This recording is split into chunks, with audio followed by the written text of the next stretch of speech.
masa in chỉ bảy vết kule tuần lai khovel thil zia hi kan chut chiang ai em o ko tia hun hi han thiri la koi muna po pungur thang velal ha thu ko chang takin buaina ram khovel ani ati ang main khovela hian buaina hi chum lo chat lo hian alo thengta em mi ti tur khop hian khovel hi aral mong talo em mai te hi mihring ril ruwa hian tu te ril ruwa ma hian han vei he hu na hi kan nei talo em mi cho ti in ka ngai tu thina tun lai khovel zoram khovel le a che vel khovel reng han thir hian loli suwa chan chin tha hril du na awanga buaina ni lovin sumle pai lama than len na tur le he khovela in chek arbom na turin kan buai ema kan in khom man tro kwa kan in khom po in rul pelo tak le mi ten thil tha kan ti hi an mu lo kan hlo awang chaw in khom ni om tak hian kan in khom chu anita ver te hena hriat thina eng poni se khovela hian kan han soi du chu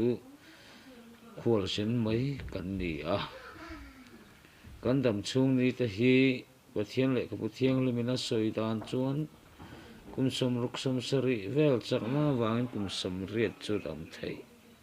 thu min sila ama ro chu he khovela hian chatuana om kum hlun tur ang hremin sum le pai che khol buain kan buaya ka busy ka buai lutuk ti hi kan hril dan ni ta phong mai khovel ram chau zo kan han thir phei chunin pathian biak bukaloi tu anom to lo wai mi ho sa ten an tlana e chuan eng mo zo nanan man thu te po ngai kha fo to u naw lo ngai tu chiang vela chanina hian hun tha in nei la hian lal i suan en relationship in po na in nei lalpa i suan en in po na nei lofin biak ina min kan thil thati an mu kan tu awang le kan bei se wang rota in khom thin nge kan ni a nge thil tha ni a ti ve tha lom tia in khom mai nge kan ni ti hi kan ngai tu chian khoi mo nge kan malam hon to ma in kan thu to lo fa chu wang in a hun tak le a mun taka em kim nei poi mo tak rất to chú mình tur chuan he channel po hian để xem sáng tak nei in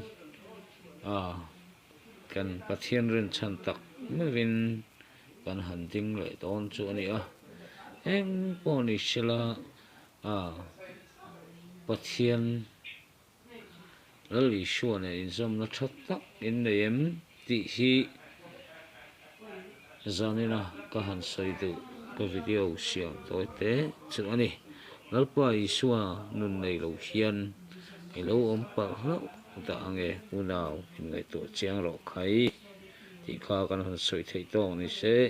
pathian a thu mal som sak ro se amen